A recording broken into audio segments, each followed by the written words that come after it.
अंत में अपने दोनों पुत्रों को ही वह ढोलक बजा बजा कर लड़ाता रहा, सिखाता रहा। दोनों लड़के दिन भर मजदूरी करके जो कुछ भी लाते उसी में गुजर होती रही। अकस्मात गांव पर ये वज्रपात हुआ। वज्रपात मतलब जैसे अचानक हमारे यहाँ पे कोरोना हुआ ना, वैसे ये महामारी वहाँ पे भी आई। पहले अनावृष्टि मतलब बारिश फिर नहीं हुई, फिर अन्न की कमी हुई, फिर मलेरिया और हैजे ने मिलकर गांव को भूनना शुरू कर दिया। गांव प्राय सुनसान हो चला था। घर के घर खाली पड़ गए थे। रोज 2-3 लाशें उठने लगी। लोगों में खलबली मची हुई थी। दिन में तो कलरव यानी कि रोने का हाहाकार तथा हृदय विदारक तो अपने दिल को रुलाने वाला जैसा अभी होता है ना, के बावजूद भी लोगों के चेहरे पर कुछ प्रभा दृष्टिगत गोचर होती थी। तो शायद सूर्य के प्रकाश में सूर्योदय होते ही लोग काकते कूकते कराते अपने अपने घरों से बाहर निकलकर अपने पड़ोसी और आत्मीयतों को ढांढस देते थे। अरे क्या करोगी रोकर दुल्हनिया, जो गया सो तो गया, चला गया, वह तुम्हारा नहीं था। वह जो है उसको तो देखो भैया, घर में मुर्दा कब तक रखेंगे। कफन की क्या जरूरत है, दे आओ नदी में, मतलब बहा दो ऐसे। मतलब इतनी लाशें थी, इसीलिए ऐसे लोगों को समझा रहे थे, बुझा रहे थे। किंतु सूर्यास्त यानी कि जैसे ही सूरज ढलने को होता है, जब लोग अपनी अपनी झोपड़ियों में घूम जाते तो छू भी नहीं करते, तो उनकी बोलने की शक्ति भी जाती रहती। पास में दम तोड़ते हुए पुत्र को अंतिम बार बेटा कहकर पुकारने की भी हिम्मत माताओं में नहीं होती थी, जैसे आज की स्थिति है। आज भी देखो कोरोना के टाइम में क्या हो रहा है, लोगों को ऐसे हॉस्पिटल में अकेले रख देते हैं, उनको मतलब बात करने का भी वो नहीं रहता है, वैसी स्थिति हुई थी। रात्रि की विभाषिका को सिर्फ पहलवान की ढोलक की ललकार चुनौती देती रहती थी। पहलवान संध्या से सुबह तक चाहे जिस ख्याल से ढोलक बजाता, किंतु गांव के अर्धमृत औषधि उपचार पथ्य विहीन मतलब रास्ते से भटके हुए प्राणियों में भी वह संजीवनी यानी कि दवाई का काम करते थे। ढोलक बूढ़े बच्चे जवानों की शक्तिहीन आंखों के आगे दंगल का दृश्य नाचने लगता था। स्पंद शक्ति शून्य स्नायु में भी बिजली दौड़ आती थी, मतलब जो एकदम शून्य था उसमें भी वापस थोड़ा सा करंट आ जाता था ऐसे।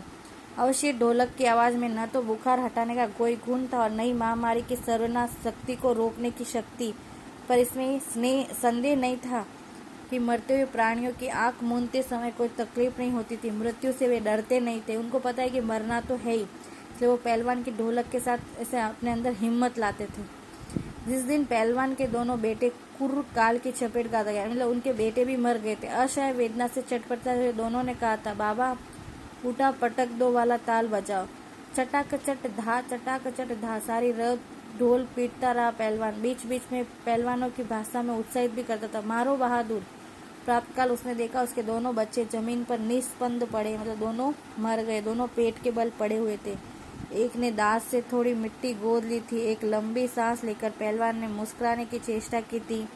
दोनों बहादुर गिर पड़े। उस दिन पहलवान राजा श्यामचंद की दी हुई रेशमी जंघिया पहन ली, सारे शरीर में मिट्टी मलकर थोड़ी कसरत की, फिर दोनों पुत्रों को कंधों पर लाद कर नदी में बहा आया। लोगों ने सुना तो दंग रह गए, कितनी हिम्मत टूट गई। किंतु रात में फिर पहलवान की ढोलक की आवाज आई, प्रतिदिन की भांति सुनाई पड़ी। लोगों की हिम्मत दुगुनी बढ़ गई। संतप्त पिता माताओं ने कहा, दोनों पहलवान के बेटे मर गए, फिर भी पहलवान की हिम्मत तो देखो। 1.5 हाथ का कलेजा, मतलब इसका कलेजा बहुत कठोर है, क्योंकि किसी भी पिता का कलेजा ऐसा नहीं होता। ये मुहावरा है, 1.5 हाथ का कलेजा, यानी कि बहुत हिम्मत होना। ओके।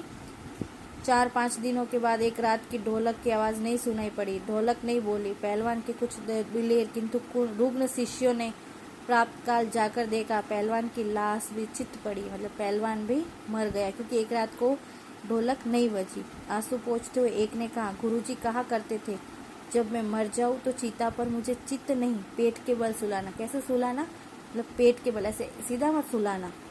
मैं जिंदगी में कभी चित्त नहीं हुआ, मतलब मैं कभी हारा नहीं, और चीता सुलगाने के समय ढोलक बजा देना।